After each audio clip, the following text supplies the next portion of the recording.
All right, Palm Coast Now. We are here with Alan Lowe, candidate for Palm Coast Mayor. How are you today, Alan? I'm doing great. How are you doing? And thank you for this interview and for giving me a chance to give some of my word out. Absolutely. So, can you tell Palm Coast viewers why you'd like to be mayor? Well, I've tried this before, as you know, but I'd like to be mayor because I've lived in Palm Coast, actually, as of tomorrow, 41 years. And I moved down here from Maine to go to work with my dad. Palm Coast has given me amazing uh, opportunities in life as we've gone along, and I owe it back to the city to try to do my best to make our quality of life as good as it can be. So, as you run this time, what are some of the campaign priorities that you have? Well, we've had attempts to put franchise fees on our electric bill. We're currently going through attempts to raise our utilities. We did have a rollback attempt on our property taxes, but adding these other fees and taxes kind of jumps it up. So what I'm seeing is elderly people that are living on fixed incomes having problems living here. So what I'd like to do is hold back on taxes, try to keep the quality of life as good as we can keep it to maintain the life of our residents that currently live here. So, I know some of our departments were challenged to kind of cut bare bones.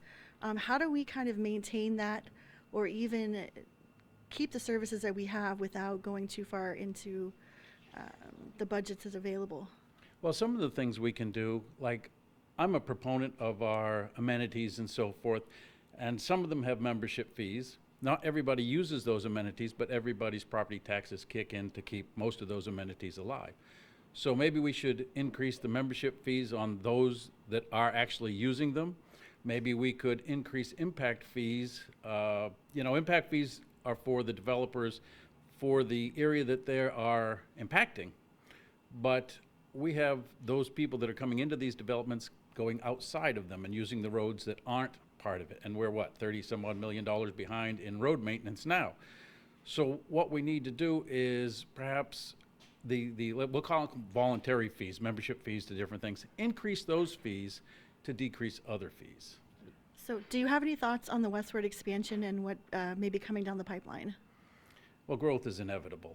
What we need to do, and what I've said many times, is we need to attempt to maintain quality of life over quantity of homes. So yes, westward expansion, I'm all for it, as long as our infrastructure and so forth can maintain it without increasing fees on existing residents to pay for future residents. And one more question. We have a desperate need to bring in higher paying jobs, higher quality jobs. What are your kind of economic development thoughts? Well, a lot of push has been put on retail, like BJ's and, perhaps a lost opportunity to Costco, I'm not sure. But those are all retail jobs. And retail jobs require rooftops, which means more people, more homes, more so forth. Manufacturing jobs rely on supply chain. We have a railroad going through our Hargrove Industrial Park. We have 95 right here. We have an airport right there. We have plenty of supply chain. We have the ability to bring in and ship out the same way. So manufacturing jobs don't require rooftops. They require a labor force, which we have because our kids are leaving town because there's no work here. We have transportation because, as I mentioned, 95, railroad, so forth. So I would put my thrust towards trying to headhunt manufacturing jobs to come in that don't require the rooftops at the population we're currently at. So, are there any industries that you would like to attract to the community that we haven't tapped into yet?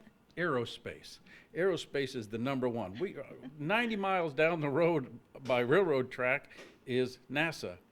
Currently, SpaceX, now in Texas, but a lot of the NASA stuff comes from California, Texas, and so forth, and you have to ship it all the way across the country to get it 90 miles down the road from us.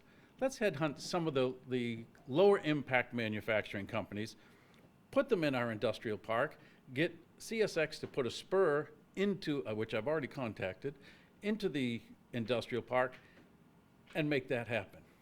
Aerospace is where I would look first. So, anything we haven't talked about? No, I think we've covered some of the most important points. I'd like to mention that I am a 41-year resident now. I have run before. I'm the only candidate, I should say, the only unelected candidate that didn't just appear for this election season. I've been part of this election game and part of our community and trying to build things for a number of years now. Thank you for joining us today. Thank you, I appreciate it.